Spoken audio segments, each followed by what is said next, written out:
I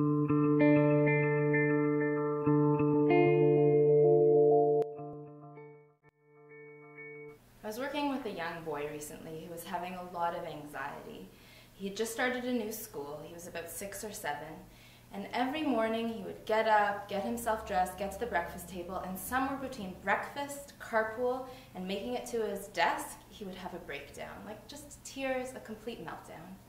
And his mom would ask him every morning, we'll call him David, David, you know, what's going on? Are you okay? Sometimes he would make it through his cornflakes, but by carpool time, the tears would start. And this happened every day for a number of weeks, until finally one day he sat down at his desk.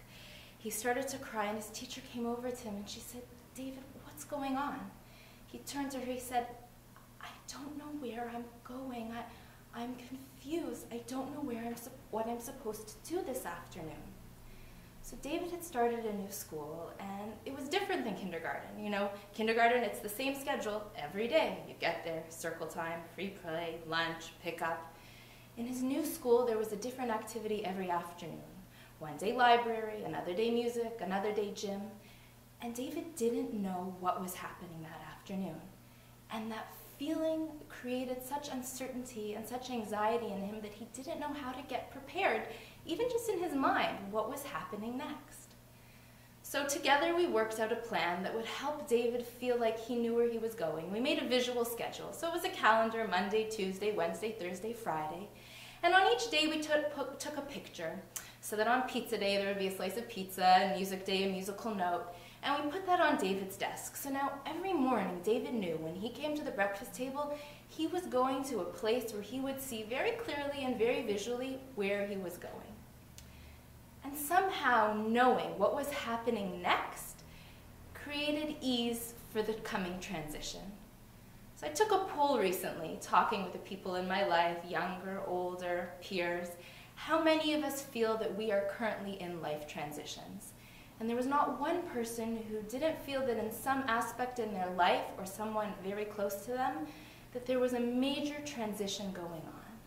So then I took a poll about how well we each do with those transitions, and you can imagine the resounding response was not so well.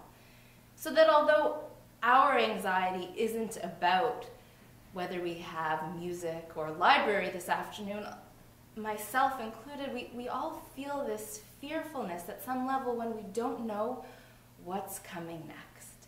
And we create these timelines for ourselves, right? By this age, I'm going to have done this. And by this point, my son, daughter, brother, sister, wife, husband is going to have accomplished this thing in life. And when we don't meet those timelines, it can be quite destabilizing.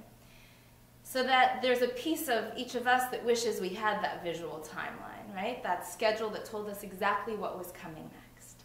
Because when we don't see it in front of our eyes, there's that piece of ourself that truly doubts that pizza lunch or library is even going to happen. And for us, often, it's transitions and goals and events that are much bigger than a music class this afternoon. This coming week, we have Tu Bishvat, the birthday of the trees. It seems somewhat counterintuitive to be celebrating the new year of the trees when it's still winter, when the leaves and fruits are not there before our eyes, here or in the land of Israel.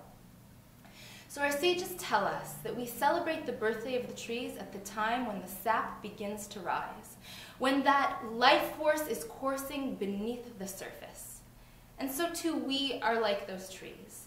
That there are those potentials and those possibilities and that life stirring, and we don't always see it. That we have plans and events and futures and possibilities, and we don't always see the fruits of our labors here and now. So that like David, when we don't know what's coming next and we don't see the fruit on the tree in our life, we feel uncertain, we feel unsteady, we feel ready to have a meltdown over our cornflakes. And yet, when we gave David that visual schedule, it wasn't actually what was coming next that he wanted to know. Because as soon as he knew what was happening in the afternoon, he could sit peacefully at his desk right now.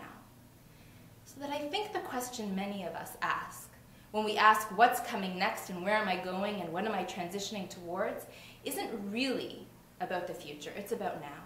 It's where am I right now? And when we can trust that we are like that tree in the field, that although I don't see everything in my life this very moment coming together, it's there. The sap is rising and bubbling beneath the surface. Then we can be in the present. We can be in our lives, and we can be in a place where, like the trees, we can find a place of renewal even when it's not all right there as a visual schedule before